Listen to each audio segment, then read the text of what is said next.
Di video kali ini kita akan membahas tentang hal-hal penting yang wajib kita ketahui seputar air di kolam bioflok. Hal ini sangat penting karena faktor kegagalan yang utama di kolam bioflok itu adalah kurangnya pemahaman tentang air, kondisi air yang ada di kolam bioflok. Nah, kali ini akan saya bahas tuntas tentang air di kolam bioflok, seperti apa ciri-cirinya dan apa yang perlu diperhatikan, semuanya akan dibahas di dalam video ini. Jadi jangan skip ya, biar kalian bisa tahu.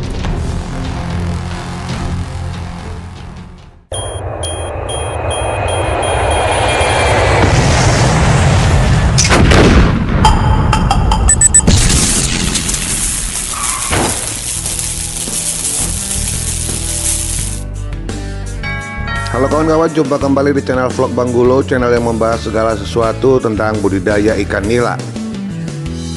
Topik video kita kali ini saya ambil dari seputar air di kolam bioflok. Jadi video ini akan berisi beberapa hal penting yang perlu kita ketahui tentang air di kolam bioflok ikan nila.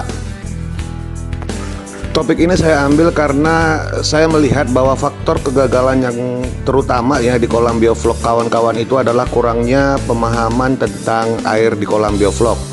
Nah, makanya memang harus saya bahas di satu video supaya juga jelas buat kawan-kawan ya tentang air yang ada di kolam bioflok. Nah, air di kolam bioflok itu sebenarnya banyak hal yang harus kita ketahui ya. Yang pertama itu adalah warna air di kolam bioflok. Nah, perlu kawan-kawan ketahui bahwa warna air di kolam bioflok itu biasanya itu menggambarkan dua hal ya. Yang pertama itu adalah menggambarkan tentang bakteri pembentuk vlog yang terbentuk di kolam kita. Terus yang kedua itu adalah menggambarkan tentang banyak atau tidaknya intensitas sinar matahari di kolam bioflok kita. Menurut pendapat saya sih hanya dua kategori ini yang memang perlu sangat kita ketahui ya. Contohnya nih seperti kolam beton yang ini, dia kan kelihatan warnanya itu sangat hijau. Jadi asumsinya kalau warna air kolam kalian itu hijau, dari hijau muda, hijau gelap sampai hijau pekat, itu memang cenderung bahwa kolam kalian itu terpapar oleh sinar matahari baik sebagian atau keseluruhan. Nah, kenapa? Karena bakteri pembentuk di vlog yang airnya berwarna hijau itu cenderung ke phytoplankton ya. Dia ini adalah sejenis bakteri atau ganggang alga yang memang itu sangat senang jika sinar matahari banyak sekali di kolam. Nah, jadi kalau misalnya kalian itu memiliki kolam bioflok yang tidak memiliki atap paranet atau tidak memiliki atap lah ya, langsung terkena sinar matahari, maka cenderung air kolam bioflok kalian itu pasti hijau. Kenapa? Karena fitoplankton itu sangat senang berfotosintesis ya, dan dia sangat cepat berkembang biak karena sinar matahari langsung terkena ke kolam. Nah, seperti yang kalian lihat di video ini kelihatan kan kolam juga agak sedikit hijau tua lah ya, hijau agak gelap sedikit. Nah, ini karena kolam bioflok yang ini memang posisinya itu seperempat dari kolam ini itu langsung terkena sinar matahari. Jadi kalau pagi hari kolam ini memang sebagiannya itu terkena sinar matahari. Karena posisi paranet yang ada di atas kolam ini memang saya buat itu tidak menutupi seluruh kolam. Jadi memang kelihatan hijau. Dan berbeda sekali dengan yang ini, bisa dilihat warna yang air yang kolam bioflok yang ini itu agak coklat kemerahan ya. Hijaunya itu tipis banget ya. Lebih ke coklat lah arahnya. Kenapa? Karena air kolam bioflok yang ini tuh memang seluruh kolam bioflok yang ini yang lagi saya tunjukin yang ini adalah tertutup oleh paranet yang saya buat. Jadi paranet itu memang menutupin seluruh kolam ini, sehingga memang fitoplankton agak kurang suka ya hidup di sini. Nah, kenapa menimbulkan warnanya agak sedikit kecoklatan? Ini karena pengaruh kotoran yang banyak, karena ikannya juga sudah semakin besar. Terus satu lagi bakteri yang terbentuk itu memang sudah bagus ya, sempurna. Jadi di kolam bioflok itu memang warna air yang agak sedikit coklat itu lebih bagus dibandingkan airnya itu lebih ke hijau. Nah, jadi buat kawan-kawan yang pemula yang lagi mulai belajar bioflok, agar kalian itu terhindar dari masalah, sebaiknya memang kolam bioflok kalian itu untuk sementara ya, sebelum sampai mahir, baiknya itu di atap paranet untuk menghambat sinar matahari berlebihan di kolam kita. Kenapa? Menurut hemat saya, berdasarkan pengalaman yang saya lakukan, air yang berwarna hijau itu cenderung lebih susah untuk diurus dibanding air yang berwarna coklat. Kenapa? Karena kalau airnya hijau itu cenderung akan terjadi ledakan alga ya, ledakan vlog. Jadi dia terlalu pekat, terlalu cepat berkembang biak vlognya, akibatnya memang agak sulit dikontrol, dan ini mengakibatkan kualitas air di kolam bioflok itu juga semakin turun. Jadi untuk warna air bioflok sebenarnya kawan-kawan lebih bagus itu warnanya itu agak kecoklatan ya. Kalau warnanya hijau itu berarti dia berisi banyak fitoplankton yang tentunya juga sangat membutuhkan oksigen, terutama di malam hari ya, karena kan fitoplankton ini kalau di malam hari itu mengeluarkan CO2. Nah akibatnya memang bisa membuat ikan jadi keracunan. Nah untuk itu saya sarankan buat kawan-kawan sebaiknya menggunakan paranet agar air di kolam bioflok kalian itu juga aman-aman saja begitu. Dan untuk warna coklat ini memang sangat ideal untuk air kolam bioflok. Ini menandakan bahwa kotoran-kotoran ikan juga banyak di kolam. Dan kenapa? Ini nggak akan jadi masalah sebagai amonia, tidak ya. Kenapa? Karena kolam bioflok ini kan membutuhkan amonia untuk dirubah menjadi bahan makanan yang menjadi flok gitu. Jadi memang ini sangat ideal ya. Dan bisa dilihat bahwa semakin besar ikannya, airnya akan semakin coklat. Itu memang teorinya seperti itu. Jadi tidak usah khawatir. Nah, bisa dilihat nih kolam saya ya. Yang kedua yang perlu kita perhatikan di air itu adalah air kolam bioflok berbau atau berbusa. Nah, ini kan sering banyak pertanyaan nih dari kawan-kawan, air kolamnya berbau terus ada busa gitu di kolam biofloknya. Nah, saya mau bilang ke kawan-kawan bahwa kalau air kolam biofloknya itu berbau, itu menandakan bahwa vlog yang terbentuk di kolam kalian itu ada masalah gitu. Ada masalah dalam artian vlognya ini tidak bisa dikonsumsi ikan sehingga dia berlebih dan mati. Itulah yang mengakibatkan aromanya itu berbau. Dan ini juga menandakan bahwa bakteri pengurai kita itu kurang kuat atau kurang banyak untuk menguraikan sisa-sisa amonia yang ada di dalam kolam menjadi vlog. Nah akibatnya ini kalau dibiarkan ini bisa menjadi racun buat ikan-ikan kita. Sehingga sangat perlu sekali untuk melihat atau memperhatikan apakah air kolam bioflok kita ini berbau atau tidak. Nah cara mengatasinya apabila air kolam bioflok kita itu berbau, yang kita lakukan itu adalah membuang kotoran, membuang air kotor atau air dasar kolam. Setelah itu kita tambah air baru sedikit, lalu kita tambahkan probiotik yang kita gunakan ke dalamnya. Tentunya dosis probiotik itu kita sesuaikan dengan ukuran kolam kita. Dan mudah-mudahan kolamnya itu tidak akan berbau lagi setelah kalian tambah. Dan kalau masih berbau berarti probiotiknya kurang banyak. Nah begitu dia logikanya ya. Yang paling sering terjadi juga di kolam bioflok itu adalah timbulnya busa-busa di atas permukaan air kolam ya. Nah kawan-kawan jangan langsung panik dulu ya. Tidak semua busa-busa yang ada di kolam bioflok itu sebenarnya berbahaya ya. Sekalipun memang kalau misalnya kita lagi beternak lele, busa-busa ini harus sangat diperhatikan. Beda halnya dengan kita beternak bioflok ikan nila. Nah kenapa? Busa-busa yang timbul di kolam bioflok itu tidak selamanya akan membawa efek negatif ya. Ada juga yang terjadi memang karena banyaknya karbon yang kalian tebar di dalam, atau juga karena pas setelah hujan gitu ya. Kalau setelah hujan biasanya memang agak sedikit berbusa kolam bioflok. Memang seperti itu. Dan kalian juga harus lihat dulu gitu untuk menentukan apakah busa ini berbahaya atau tidak. Yang paling gampang itu adalah melihat kondisi ikan kita. Kalau ikannya pada lincah, makannya juga kencang, itu berarti busanya memang nggak berbahaya gitu. Jadi nggak usah perlu dikhawatirkan berlebihan gitu. Nah, untuk menjaga-jaga setelah air hujan turun deras ke kolam kita, maka yang pertama kalian lakukan itu adalah mengecek pH. Dan jika misalnya air hujan itu membawa banyak perubahan terhadap pH atau turun pH-nya jadi turun, kalian tinggal tambahkan garam ke kolam kalian gitu. Dan jika misalnya pH-nya jadinya naik, berarti air kolam kalian ini bisa kalian kurangi, terus kalian tambahin air yang baru ke dalamnya agar pH-nya kembali seperti yang kita inginkan. Jadi intinya jika kolam berbusa itu tidak selamanya akan menimbulkan efek negatif terhadap kolam. Jadi perhatikan dulu ya, busa itu timbul karena apa, terus pengaruhnya apa terhadap ikan-ikan kita. Yang ketiga yang tidak kalah pentingnya yang perlu kita ketahui tentang air di kolam bioflok itu adalah parameter air bioflok yang baik. Nah parameter air di kolam bioflok yang baik itu bisa kita lihat dari pH ya. Nah pH di air kolam bioflok itu memang berubah-berubah di pagi, siang, dan sore hari itu memang cenderung berubah. Nah rata-rata pH ini kalian harus bisa dapat itu, yang ideal itu adalah antara 6,3 sampai 8,2. Itu masih standar ya. Dan ini memang sangat dipengaruhi dengan kondisi cuaca, kondisi lingkungan seputar kolam. Jadi tidak perlu khawatir kalau misalnya pH-nya 8,2 atau pH-nya di bawah 7 terus langsung stres, enggak ya.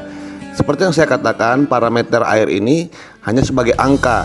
Tapi yang idealnya itu memang dari 6,3 sampai ke 8,2, itulah yang kalian pertahankan pH-nya rata-ratanya, supaya misalnya kondisi ikan kalian itu tetap sehat dan bagus.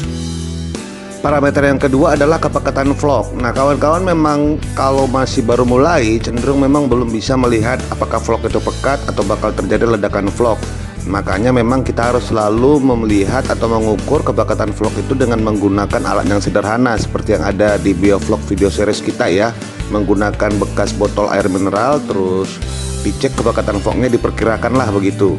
Nah kalau misalnya kalian pengen yang detail, ini bisa diukur menggunakan gelas Inhofe ya. Harganya juga mahal. Saya saja yang sudah punya banyak kolam biovlog tidak memiliki gelas Inhofe ini ya. Mungkin suatu saat nanti saya akan beli juga. Tapi kan karena harganya kisaran 600-an ribu, saya rasa lebih bagus saya belikan kolam yang baru lah gitu ya. Dan saya masih bisa melihat dari cara yang sederhana dengan menggunakan botol air mineral yang 2 liter. Terus saya prediksi lah kira-kira itu berapa banyak vlog yang ada di dalam. Nah ukuran kepekatan vlog ini memang idealnya itu 15-25 ml per liternya, itu masih ideal ya. Nah semakin banyak tentunya akan semakin tidak bagus. Nah kalau misalnya kepekatan vlognya itu sangat pekat, yang kalian lakukan itu adalah dengan mengurangi air kolam biovlog bagian dasar, terus menambahin air yang baru, itu juga bisa. Atau menggunakan pompa di atas air kolam biovlog yang seperti yang saya lakukan di kolam learning by doing kita, itu juga bisa gitu. Jadi memang kepekatan vlog ini tergantung cara kalian seperti apa caranya mengontrol agar tidak terlalu pekat sehingga kualitas air itu tetap terjaga dengan baik ya. Nah selanjutnya itu yang keempat adalah pergantian air pada kolam biovlog. Nah kenapa ini penting? Karena banyak sekali kawan-kawan itu yang akhirnya berkutat terhadap teori bahwa air di kolam biovlog itu tidak pernah diganti. Itu salah ya, salah besar. Kenapa? Nah kalau misalnya contohnya kualitas air kalian itu memang sudah menurun dan kalian tetap mempertahankan air di kolam biovlog itu tidak diganti, itu bisa berakibat ikan kalian itu akan tewas semua. Nah yang namanya biovlog ini, dulunya itu kan biovlog ini tercipta karena kekurangan air ya, atau untuk mengurangi air yang kita gunakan di dalam kolam. Nah contohnya, kalau kolam tidak menggunakan sistem air secara biovlog, maka mungkin akan dilakukan itu pergantian air itu setiap seminggu sekali atau setiap 2 minggu sekali. Air di dalam kolam itu harus kita ganti dan kita buat menjadi air yang baru. Nah untuk kolam resirkulasi misalnya sekali 1 bulan kita harus mengganti menjadi air yang baru.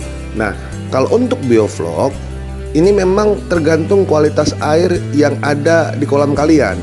Nah jadi jangan pernah terpatron pikirannya itu bahwa air di kolam biovlog itu tidak diganti. Nah kenapa dibuang airnya sementara kolam biovlog kan idealnya tidak diganti airnya? Salah ya. Tidak ada kolam satupun yang menurut saya itu tidak diganti airnya. Hanya penggantian air di kolam biovlog itu terjadi kalau misalnya kualitas airnya itu sudah tidak bagus atau menurun. Dan ekspektasinya jika misalnya contohnya dengan sistem di luar biovlog, air itu diganti sebanyak sampai panennya ini contohnya 10 kali. Kalau di kolam biovlog itu estimasi saya itu yang pernah saya lakukan paling banyak itu juga 2 kali diganti, itu sudah paling banyak, dan itu menurut saya sudah sangat hemat dibandingkan sistem yang lain ya. Nah sebaliknya jika kawan-kawan berkata kapan kita harus mengganti air kolam biovlog? Nah sebenarnya jika tidak ada masalah, tentunya air kolam biovlog ini tidak akan pernah kita ganti 100% jika tidak ada masalah. Nah tentunya itulah yang saya katakan tadi, parameter kualitas air ini memang harus selalu diperhatikan ya.